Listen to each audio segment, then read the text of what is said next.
I'm a pastor, an artist, an author,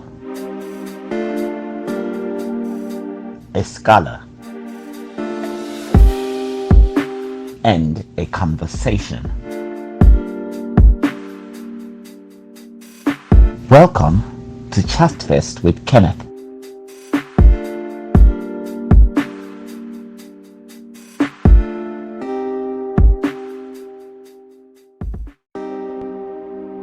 Hello, and welcome to another episode of Chatfest with Kenneth.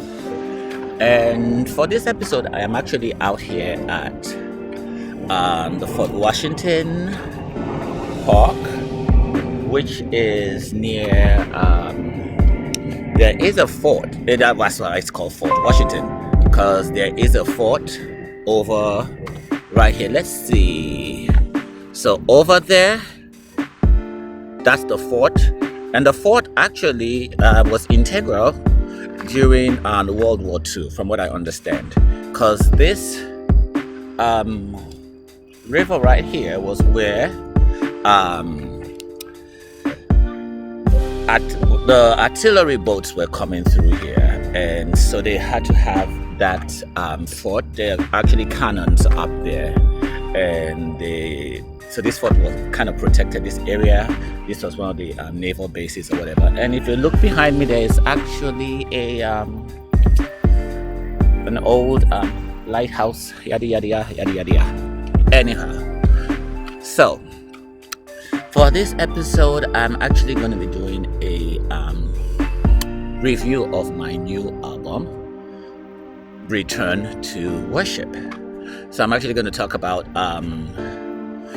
what the concept of it, how it came about, and all that good stuff.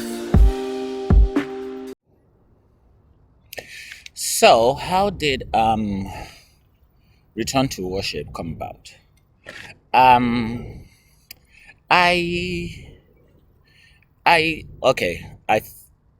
Last year was my 50th birthday, and for my 50th birthday, I wanted to do a celebration of turning 50, but I also wanted to acknowledge the grace of God in getting me to 50 against all odds.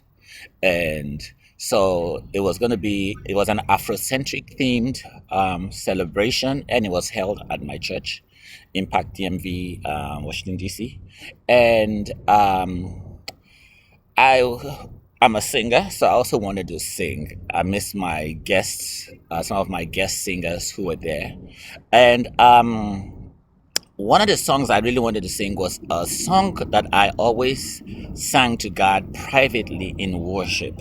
Like, it's my little moment when I just want to tell God how much I love Him, and I really want to express my heart to God and just have that moment with Him, just go into that secret place with Him and just have our one-on-one time.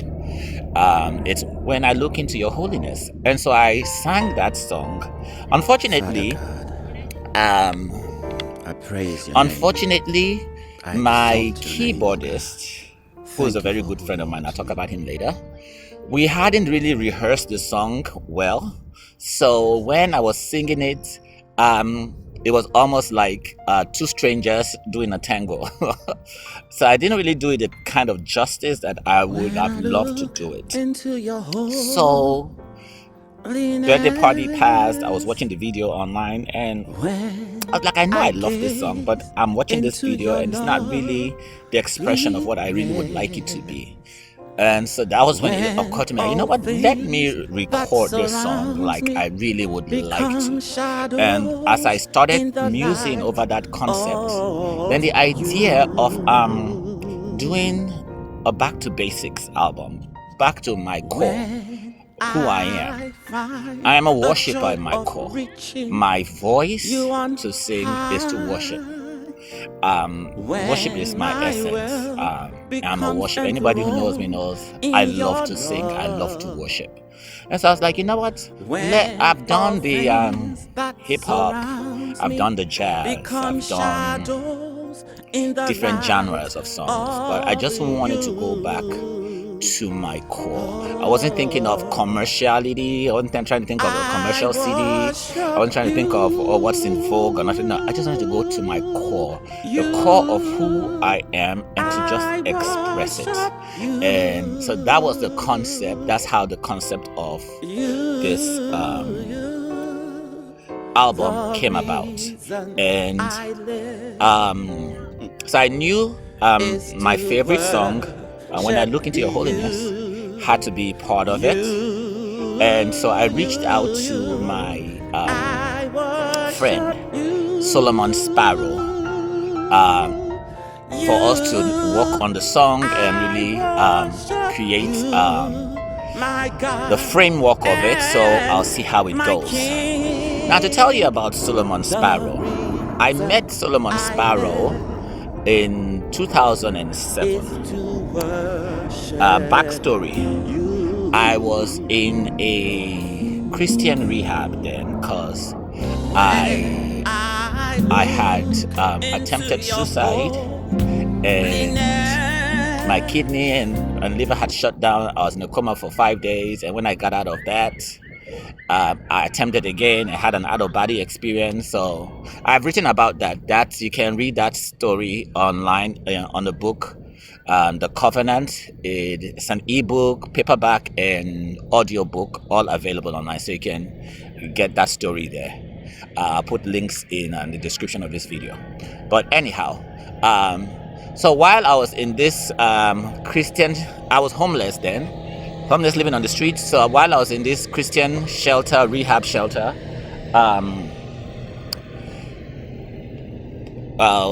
what's his name?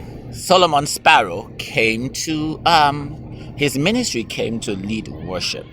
And so while they were leading worship, he was just playing these chords and singing. And it was like, I just connected with him then. And so I just started singing, and he was looking at me, I was looking at him, and we're just singing and harmonizing and just singing. And so I made a conscious effort to befriend him, because I was like, I like this man, he's a keyboardist. Sometime in the future, I would need him to help me write songs, because I write songs, but I'm not a musician. I'm just a vocalist. I can hear the melody, I know the chords in my head, but I don't know how to play it. So I was like, I will want this man to help me. And so I reached out to him and befriended him, and he has helped me write a few songs. Let's see, off the top of my head. No, let's not do off the top of my head. Let's see the songs that this man has helped me write. So, let's see. I did Song of Destiny. He helped me write that. Purity, which is a spoken word single that I did. He helped me write that. And my Christmas song, A Star Is Born. He helped me write that. And then I did a song, My Mother. He helped me write that.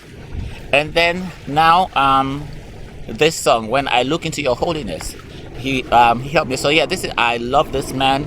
This man has been integral in my music career, and I have the utmost respect and honor for him. So anyhow, we came together, we rehearsed. Okay, let me see. Our creation process normally is I will sing, he will hear me sing, and then he will start doing his keyboard, and then I will tell him the chords I'm here. Like, okay, maybe do this here, do that here, yada yada. I can be very annoying. But hey, we learned to work together. So he did that, and not only did he do that, he also helped me do the video to the song. So I have the utmost respect for him. Now let's see. So this album is a total of 8 songs. So the first one I just talked about, When I Look Into Your Holiness. This was one song that we used to sing when I was a teenager, and Pastor Shola, who was my first musical mentor. He mentored me in when I was 17, 8, 16, 17. He mentored me on how to worship, how to pray, and he was such a vocalist. It was like, I looked at, he was like way up here, and I just adored that man, and I still do. So this was a song we used to sing in worship back then when I was a teenager, and so it has always stuck with me. And so now I just decided to bring my heart for this song and put it on album. And then the next song, Take Me In.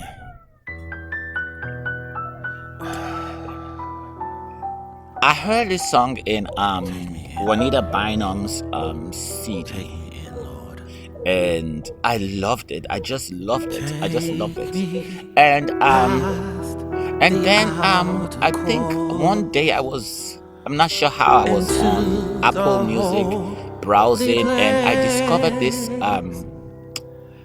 Christian artist, Terry Geiser. I think, is that how they pronounce his name? I'm sorry if I butchered it. And I kind of started using his music in my private worship time. So he has he's an instrumentalist. He has instrumental songs, and so I would just play his music and just use it to worship. And so when I discovered that he did Take Me In, that was one of my songs for worship, and I would just have an awesome private time with God, just singing and worshiping. And so I figured I would include that song in here. Then the next one is Great Are You, Lord.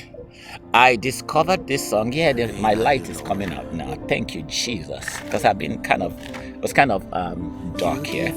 But ta-da, the sun is coming out behind the clouds, the glory of the Lord. Anyhow, so Great Are You, Lord. I used to be, and I guess I still am, part of New Song Times of Refreshing, which is shepherded by Pastor Osene. Pastor, did I just bite my nail while I was recording this? I'm so comfortable. I'm on camera biting my nail. Really? Anyhow, so Pastor Osene, again, another person who has been an inspiration to me from my youth. I was a teenager when I first met her. I met her. She was like this huge worship minister that sang with a late Archbishop Idausa, and she would just had this vocal excellence. And excuse me, she had this vocal excellence, and she would just worship and just bring the presence of God.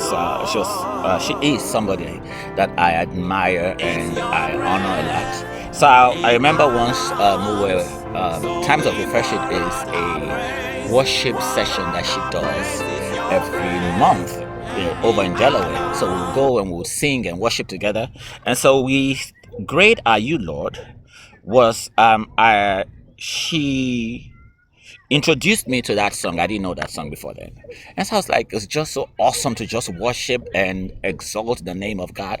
And so I decided I would do it with in my album because I love that song. But I didn't want the big choral version of being explosive and pompous. I just wanted something sedate. So my take on it was more sedate. I am a balladeer, so sometimes my approach can be more balladic. Is that a word? Then next song is Just As I Am. Okay, so The trick with this song is when I was in the studio doing this song, shout out to my mixer, John, from Q Productions. So I was working with trying to record this song, and I took the first take and I was like, nah, I don't like it. And then in the moment it just hit me like, you know what, why not use an operatic voice to do the first part?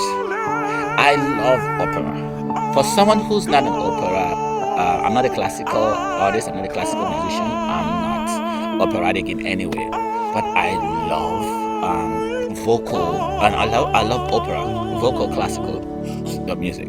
So I decided to do the first take, to do an operatic take on it, and then segue into my more balladier form of singing. I am creating words today. And so that's how that came about. And then another sort of fifth song is I Am the Lord That Healed Thee.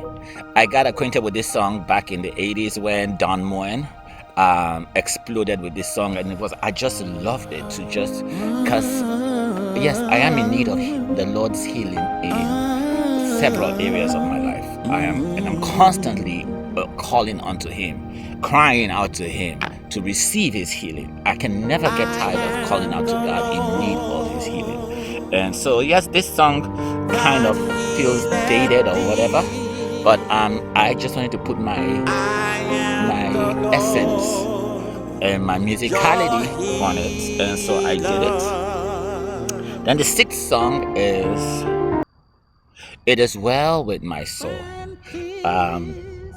The story behind this song has always haunted me, if I can express it that way.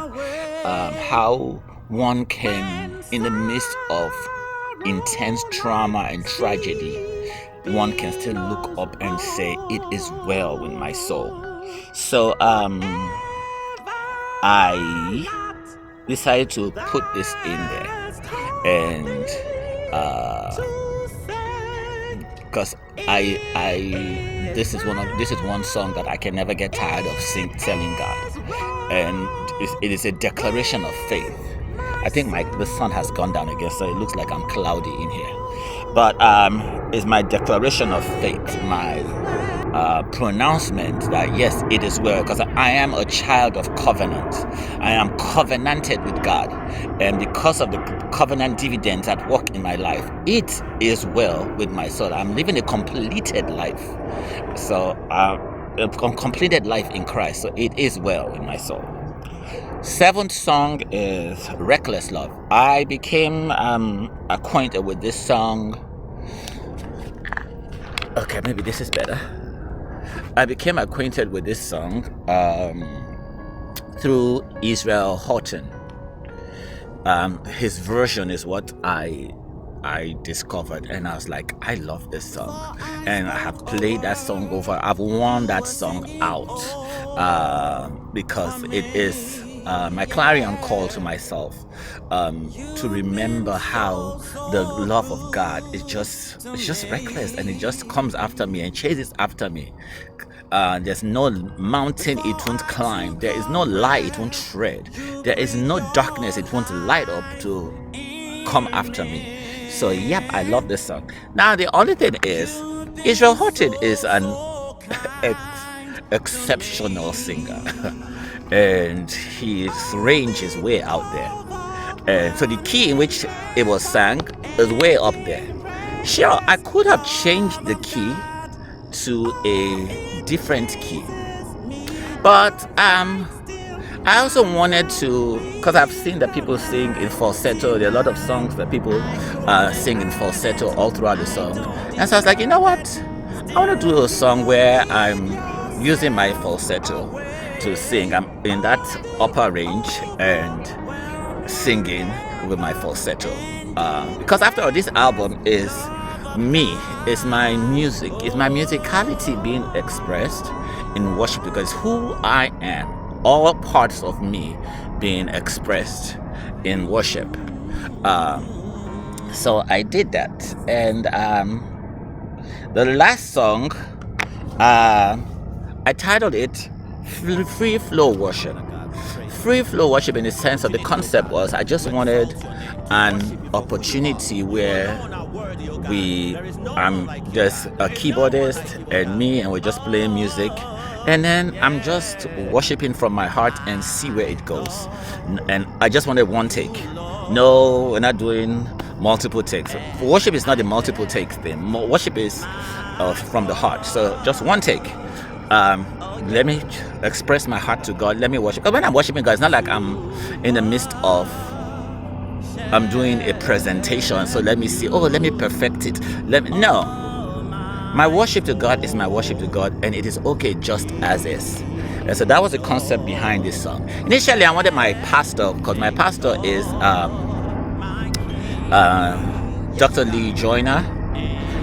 He is a musician, and I really wanted him to play the keyboard, and let's just do this. But he didn't seem enthusiastic about it, so I let him have his freedom. And so I reached out to my tried and faithful friend, Solomon Sparrow. And so I just told him what my concept, and as soon as I told him, he was like, oh, I'm on board. I'm like, tada, that's the kind of musician I love. And so we came, we sat down and was like, what song do we want to do? So let's just take one song and then see where it goes. And we did that, and in one take, boom, we were done. So that's the whole concept behind this album. I am proud of it. I'm grateful to the people who I worked with. Of course, Solomon Sparrow, thank you very much. Terry Geisel, thank you for your music that has inspired me to do this. John from Q Productions, thank you for taking the time in the mixing and the editing, and enduring my opinions and my visions and how I want the trajectory to go. Thank you. And for the people who have inspired me to make this, Pastor Shola, thank you. Pastor Osene, thank you. Denise Struthers for being my friend, who will always pray. No, let me say that again. Reverend Dr. Denise Struthers, who I pray with weekly, and is my sounding board. Thank you for your friendship, and thank you for your criticism. Sometimes it's not asked for. And my family who has supported me, thank you. And I thank you to everyone who has shared my music online, networked it. My family, my wife, my son, I love you. My older brother, Michelle, love you. And just everyone who has supported me. The album is available online on Apple Music, Spotify, Tidal, YouTube, basically everywhere digital music is available on. And the lead single has a video. Thank you again, Solomon, for helping me to make the video. And get your copy. I'm an independent artist. Help me promote my music. And I should be completing my PhD soon. So whoop here in social psychology. Thank you very much. And as always, you can like, support, comment, share for this channel and for my show. I appreciate all the support I have. I would not be here I would not be doing anything I'm doing without you guys supporting me. I'm actually living my dreams, doing what I always imagined I would do as a child. So this is unbelievable to think I was attempting suicide in 2007, and now here I am living my dream. Thank you.